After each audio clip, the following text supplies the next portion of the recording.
Assalamualaikum warahmatullahi wabarakatuh. Hello everyone, I am Hasna Khurin Ainur Ashfia and my last ID number is 113.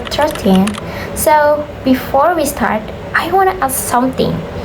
When we think about teaching English, what usually comes to our mind?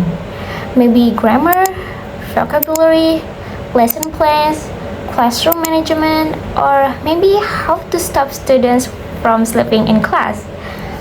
So most of us think teaching is mainly about techniques and skills. But after reading this book, Values in English Language Teaching, I realized teaching is actually much deeper than that. This book talks about how the moral side of teaching. In simple words, it explains that teachers don't only teach English. Teachers also bring their beliefs, attitudes, and values into the classroom. The writer Bill Johnson says teaching is never just a natural activity. Every decision we make as teacher can affect students emotionally, socially, and personally. Honestly, this book changed the way I see teachers. Before reading it, I thought a good teacher was someone smart and good at explaining grammar. But now I realize a good teacher also needs kindness, fairness, empathy, and self awareness. So today I want to share why I think this book is very meaningful, especially for future English teachers like us. And the main idea of this book is actually very simple. Teaching is not only about language, it's also about values. Johnson explains that every classroom decision has moral meaning. For example, the way teachers speak to students, the materials teachers choose, who gets more attention in class, how teachers give grades, even how teachers arrange the classroom. All of these things show what teachers believe is important. One thing I really like is how the book uses real classroom situation instead of only theory. So while reading it, I could actually imagine real teachers facing these problems every day. The book also talks about many important topics like fairness, teacher-student relationship, power in classroom, testing, cultural differences, and the influence of English around the world. So overall, this book helps us understand the deeper meaning behind teaching English. One important point from the book is that teaching is never neutral. At first, this sounds complicated, but actually it just means that everything teachers do reflect their values somehow. For example, imagine a teacher only praises students with high scores. Slowly, students may think grades are more important than effort. Or imagine a teacher always chooses examples from Western culture and never talks about local culture.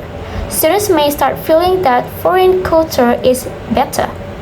Even small classroom action can influence students. Johnson also explains that teachers often face moral dilemmas.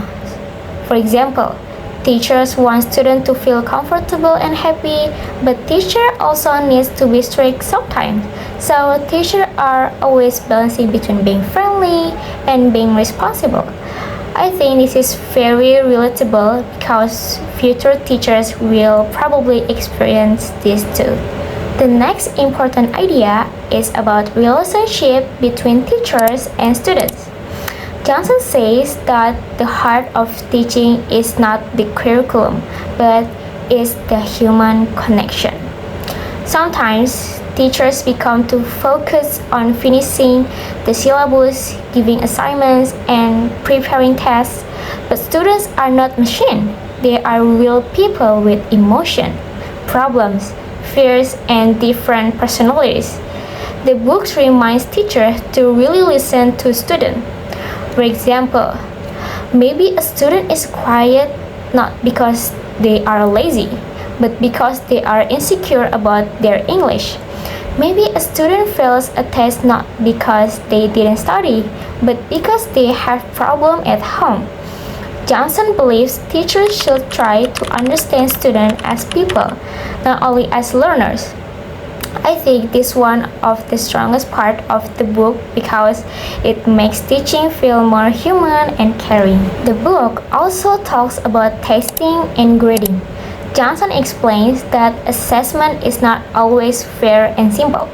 For example, imagine two students. One of student gets high scores easily, another student studies very hard but still struggles. As teachers, should we only focus on score or should we also value effort and improvement? The book shows that grading is not only technical, it's also moral. Johnson says trust is very important in education. Students need to feel that teachers are fair and genuinely care about them. Without trust, the learning process becomes cold and stressful. This part really made me think because many education systems care too much about numbers and not enough about students as a people. Now, I want to talk about the strength and the weakness of this book. First, one big strength is that the book makes readers think deeply about teaching. It helps future teachers realize that teaching is not just about grammar or lesson plans. Second, the example feel realistic and relatable. Many classroom situations in the book feel very real and easy to imagine. Third, the book encourages teachers to reflect on themselves and continue improving. I think this is very valuable for future educators. Another strength is that the book discusses important issues that are often ignored in English teaching, like fairness, culture, power, and ethics. However, the book also has some weakness. Some parts are quite academic and difficult to understand, especially for readers who are not familiar with educational theories. Also, a few ideas are repeated several times, so some readers may feel the book is a little long. Another weakness is that the book focuses more on reflection and discussion than practical classroom activities. So, if someone wants direct teaching techniques, they may not find many step-by-step examples. But overall, I think the strengths are much stronger than the weakness. So, why should we read this book? I think this book is especially important for future English teachers because it helps us become more aware of our actions and attitudes in the classroom. This book reminds us that teaching is not only about transferring knowledge. Teachers also influence students emotionally and socially. It teaches us to become more fair, reflective, respectful, and understanding. I also think this book is useful because many of the situations discussed are realistic and connected to real classroom life. Even though the book is sometimes a bit difficult, the message is very meaningful.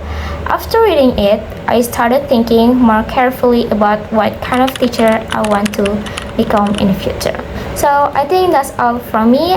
Thank you for listening. Wassalamualaikum warahmatullahi wabarakatuh.